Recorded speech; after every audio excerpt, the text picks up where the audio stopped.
Imagine coming home after a brutal 24-hour shift, exhausted but relieved, only to find a single message that shatters your entire world. A text not meant for your eyes, a confession that the child you've been preparing to raise isn't yours. Your wife has been lying, your best friend has betrayed you, and the life you thought was real is nothing but a carefully crafted illusion. But that's just the beginning. Because when you fight back, the people who deceived you will do anything to destroy you. Even if it means setting everything you love on fire. Evan stepped out of his truck, the weight of exhaustion pressing down on him like a lead blanket. A 24-hour shift had drained him, leaving nothing but the dull ache of fatigue and the lingering scent of smoke embedded in his gear. The quiet of the house greeted him as he stepped inside, a silence too deep, too unnatural. No familiar hum of the television, no distant clatter of dishes. Just stillness. Something felt off. Years of working in unpredictable, high-stakes environments had sharpened his instincts, and now, those instincts screamed at him to pay attention. Moving through the dimly lit living room, his eyes found Lauren, sprawled across the couch in a deep sleep. One hand rested gently over her growing belly, the other loosely gripping her phone. The soft rise and fall of her breath, the peaceful stillness of her form, everything about her seemed untouched by the weight pressing on him. For a moment, a flicker of warmth surfaced. He had memorized every detail of her face over the years, tracing the familiar contours in his mind. But the exhaustion within him quickly dulled any sense of tenderness. His mind was already shifting toward the sanctuary of a shower, a bed, an escape into unconsciousness. Then, the phone vibrated. It was a faint sound, almost insignificant in the heavy silence. But the glow of the screen caught his attention, a small beacon in the dim room. He wasn't the type to invade her privacy, never had been. Trust had always been the foundation of their life together. But something, some unspoken force, rooted him in place as his gaze caught the preview of the message. "Mom, I can't keep this up anymore. Evan isn't the father. I never meant for it to go this far, but I was scared to lose him. What do I do now?" A strange numbness spread through his chest, a cold and creeping sensation that slowly replaced every ounce of warmth left in his body. The words blurred, but their meaning burned into his mind, sharp and merciless. The room tilted. His grip on reality, on the life he thought he knew, slipped like sand through his fingers. His hand found the back of the couch, steadying himself as his pulse thundered in his ears.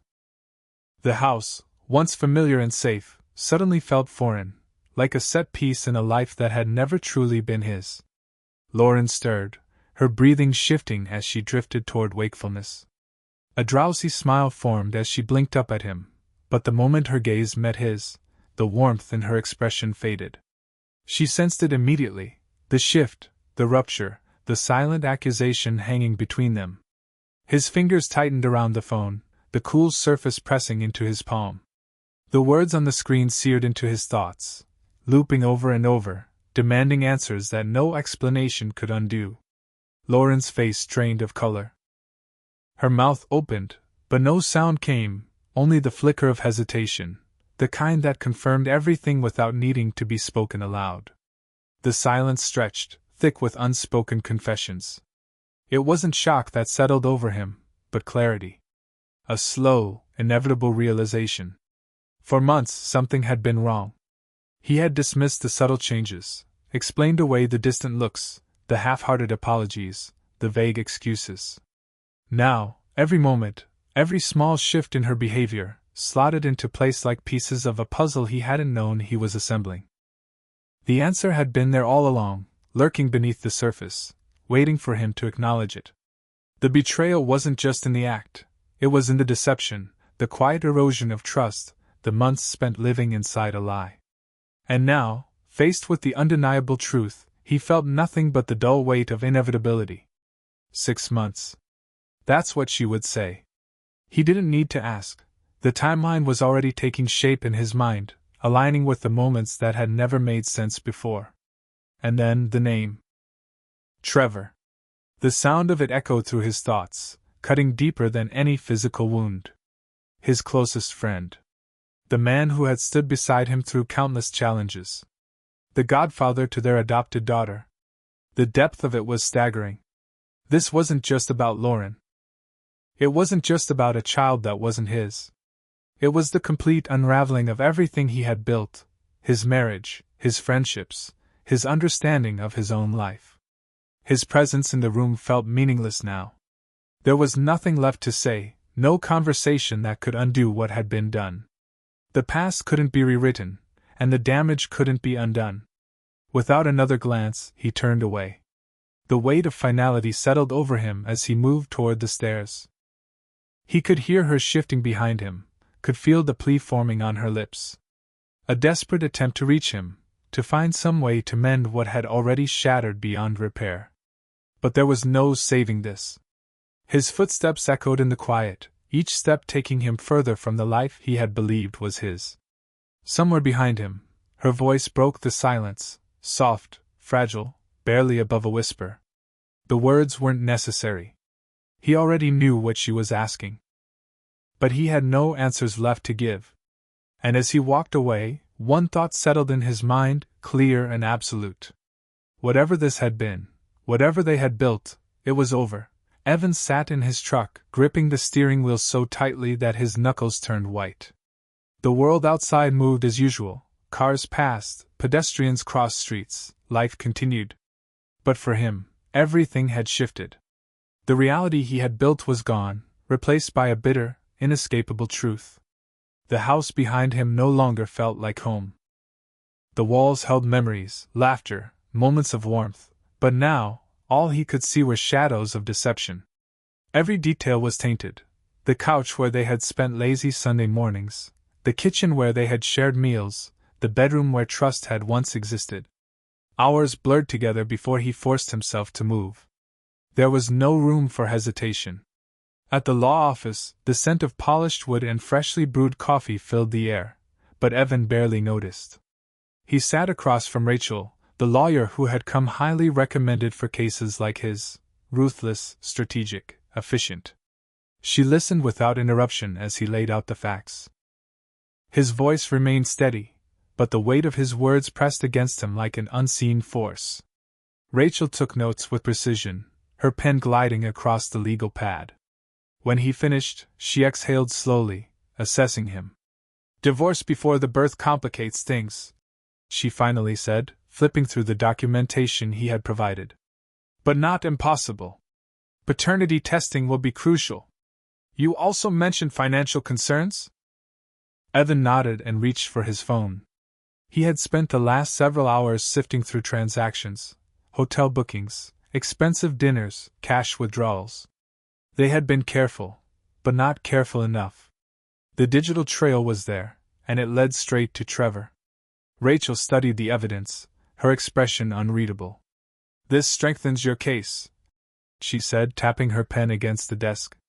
"We can argue fraud, an intentional attempt to deceive you into taking responsibility for a child that isn't yours."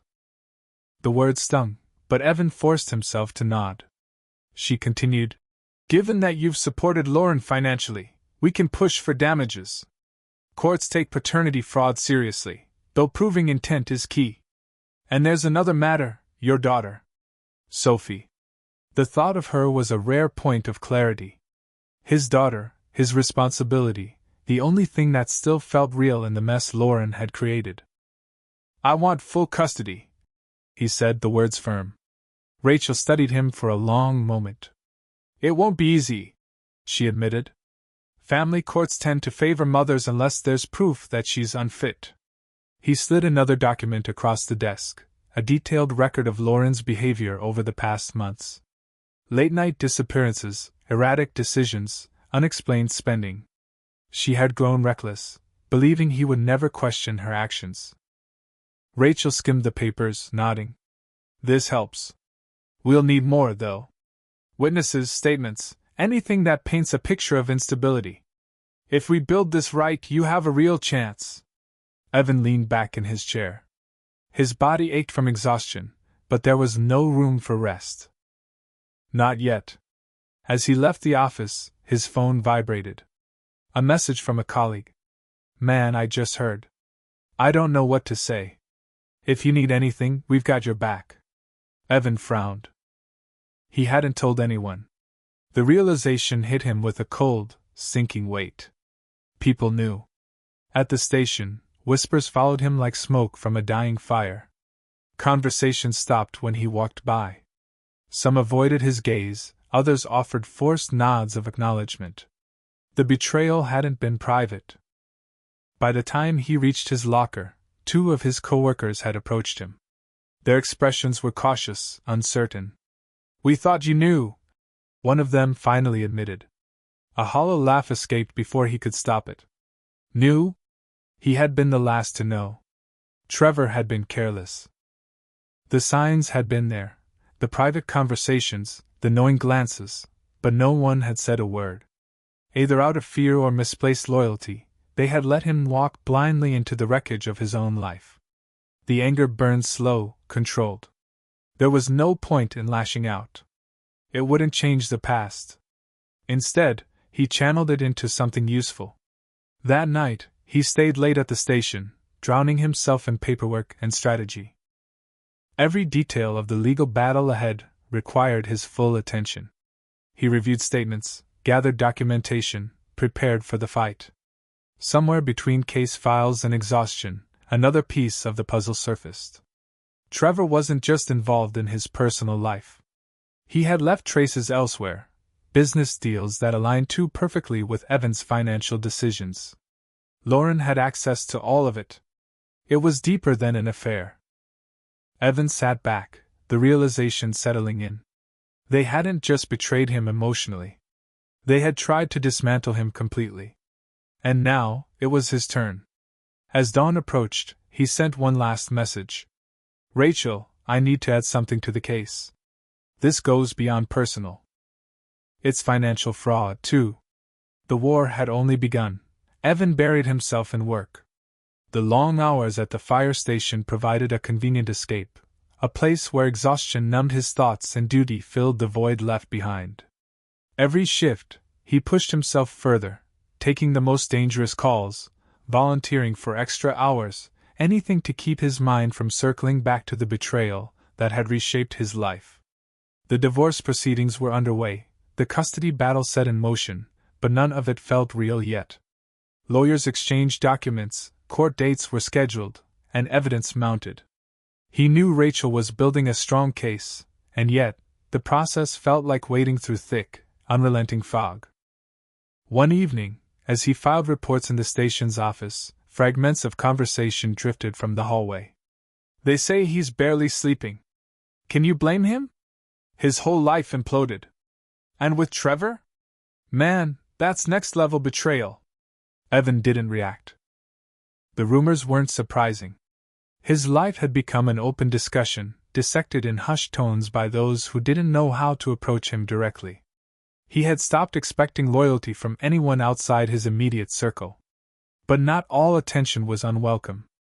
A few days later, he was pulled into the fire chief's office. Captain Brooks sat behind his desk, arms crossed, a considering look in his eyes. "The department needs a new captain," he said, his voice steady. "Your name's come up more than once." The words landed heavier than Evan expected. A promotion had never been on his radar, not now, not while his personal life was in freefall. But the idea settled in his mind, a quiet ember catching fire. Brooks leaned forward. "You've been putting in more hours than anyone. The men respect you. And let's be honest, you need something to channel all that energy into." Evan said nothing. The weight of the decision pressed against his exhaustion, but beneath it, there was something else. A purpose. 2 days later, the badge was his. The new title brought a shift, one he hadn't anticipated. Leadership demanded focus, forced him to step outside his own struggles. There was no room for self-destruction when an entire team relied on his decisions. The structure, the responsibility, it grounded him in ways nothing else had.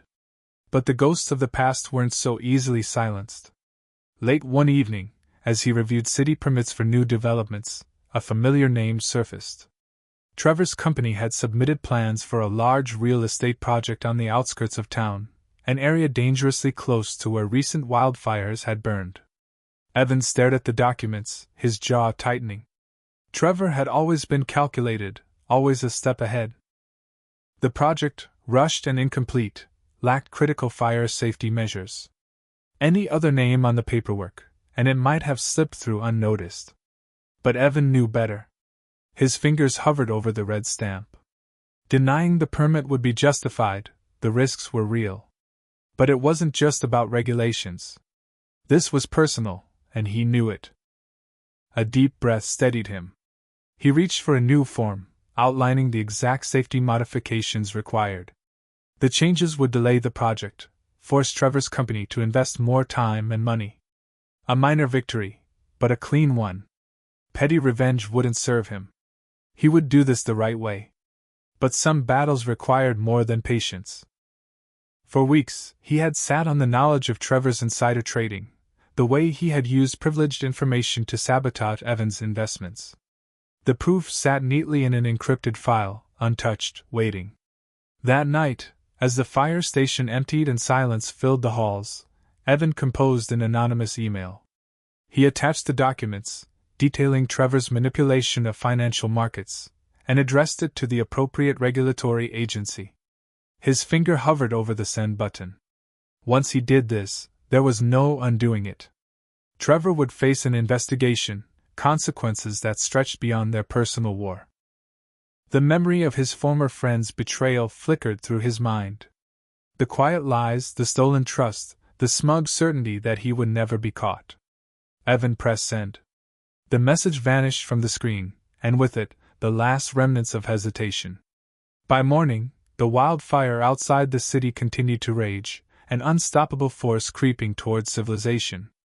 The station was on high alert, prepared for evacuation orders, ready to face the inevitable. Evan watched the horizon, the distant glow of flames a stark reminder of how quickly things could be consumed, reduced to nothing. But unlike the fires he fought, he wasn't going to let this destroy him. His battles weren't over. Not yet. But for the first time, he was fighting on his own terms. The courthouse loomed ahead, its gray stone facade washed in the pale morning light. Evan adjusted the cuffs of his shirt, exhaling slowly as he climbed the steps. This was it, the culmination of months of legal battles, buried anger, and quiet preparation. Inside, the atmosphere buzzed with subdued conversations and the rhythmic clicking of shoes against polished floors. His lawyer, Rachel, stood waiting near the courtroom doors, a folder tucked beneath her arm. She met his gaze with a steady nod. "We're ready," she said, flipping open the file.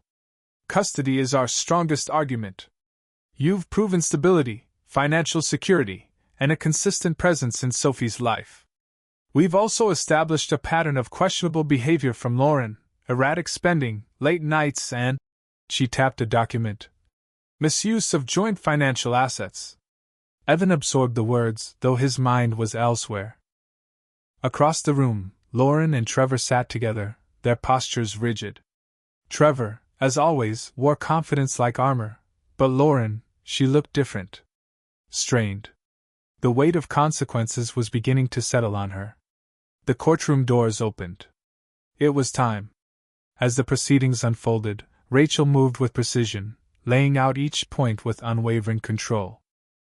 Evidence was presented: bank statements, phone records, testimonies from colleagues and acquaintances. The picture painted was clear. Evan was the more stable, responsible parent. Lauren's lawyer pushed back, attempting to paint him as an absentee father, someone whose career took precedence over family. Evan remained impassive as they cited late-night shifts, missed school events, moments when duty had called him away. But Rachel was prepared. She countered with proof of video calls during work breaks, documented time-off requests for Sophie's recitals, witness statements attesting to his dedication. Piece by piece, the narrative shifted in his favor. Then came the matter of paternity fraud. The judge's expression darkened as Rachel detailed the deception, the intentional misrepresentation, the financial burden placed on Evan under false pretenses. Legal precedent was on their side, and the weight of evidence was undeniable. Lauren sat frozen, her hands clenched in her lap. Trevor's expression remained unreadable, though a flicker of discomfort passed through his eyes when Rachel introduced the final blow: documents exposing his involvement in insider trading. It was already under federal review, but today, it became part of the court's record. The ruling came swiftly. Custody of Sophie was granted to Evan, full and uncontested. A lawsuit for damages was upheld, ordering Lauren to pay a settlement for paternity fraud. And Trevor? His legal battles were only just beginning. As the judge's gavel fell, the room was heavy with finality. Lauren's breath hitched, her shoulders shaking as the weight of the moment settled over her. She turned slightly, as if to say something, but Evan didn't give her the chance. He had fought his battle. There was nothing left to say. Outside, the sky stretched wide and clear, the morning chill cutting through the remnants of tension still coiled in his chest. Rachel fell into step beside him, tucking her file under her arm. "You did it," she said simply. Evan nodded. But it didn't feel like a victory, it felt like an ending. And for the first time in months, he was ready for what came next. The fire station was quiet in the pre-dawn hours, the air thick with the lingering scent of smoke from the wildfire that had finally been contained.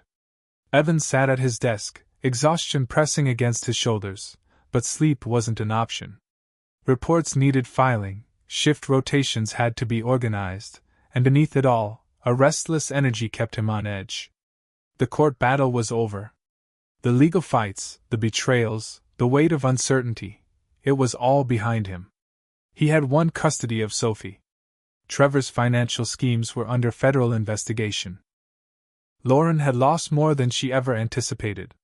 The world should have felt lighter. But something still gnawed at the edges of his thoughts. The sound of footsteps echoed down the empty hallway. Probably one of the rookies finishing an overnight call. He barely looked up, until the faintest scent of gasoline reached his nose. His body tensed. It was subtle, almost masked by the station's usual industrial smells, but his instincts honed over years of firefighting recognized the sharp tang immediately. Then, a flicker of movement outside. Rising slowly, he stepped toward the bay doors. The station's large windows overlooked the lot, where emergency vehicles stood parked in their designated rows. A shadow passed between them, tall, familiar. His pulse slowed, steady and controlled. Trevor. The man stood near the back entrance, a canister in one hand, his posture rigid with barely contained rage. Even from a distance, Evan could see the tension in his stance. A man backed into a corner, desperate to regain control of a life slipping through his fingers. Evan had expected retaliation. He just hadn't expected it so soon.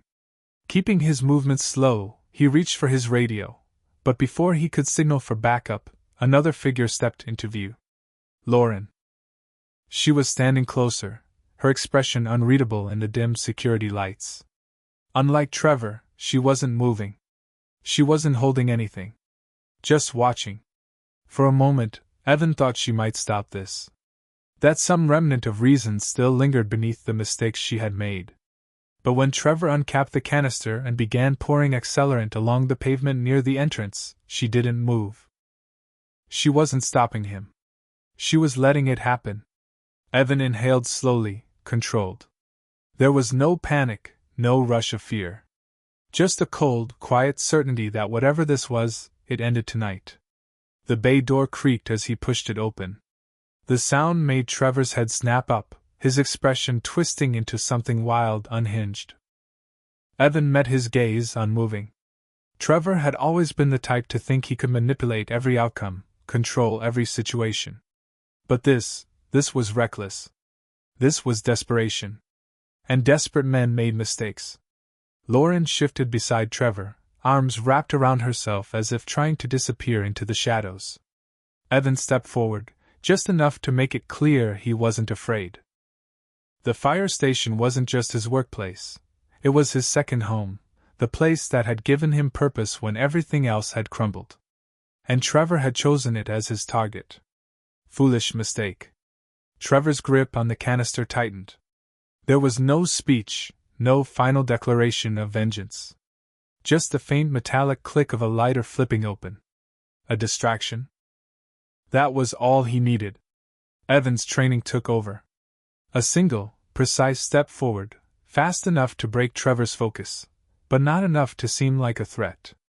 His eyes stayed locked on the flame, knowing that one wrong move would send everything up in seconds. Then, in the distance, sirens. Trevor flinched. It was enough. Evan lunged. The struggle was brief, fueled by adrenaline and fury. The canister clattered to the pavement as Trevor swung, but Evan had already anticipated it, stepping inside the punch, using the man's own momentum against him. Trevor hit the ground hard. Lauren gasped, finally moving, but too late. The station doors burst open as uniformed officers flooded the lot, weapons drawn, voices barking commands. It was over. Trevor lay motionless, his breath coming in ragged gasps. Lauren turned, her hands trembling as she raised them, surrendering before anyone even told her to. Evan stepped back, exhaling. The weight that had settled in his chest for months, years, even, finally lifted. Lauren looked at him, something unreadable flickering in her expression. Regret, maybe? Or just the realization that she had chosen the wrong side. But it didn't matter. By the time the sun rose, both Trevor and Lauren were in custody. Evan stood at the edge of the lot, watching as the police cars pulled away, their red and blue lights flashing against the dawn. Around him, his crew moved to secure the scene, ensuring the fire station remained untouched, unscathed. For the first time in months, there was nothing left to fight. No more betrayals. No more courtrooms. No more waiting for the next attack. Just him, Sophie, and a future that finally belonged to them. He wasn't just surviving anymore. He was free.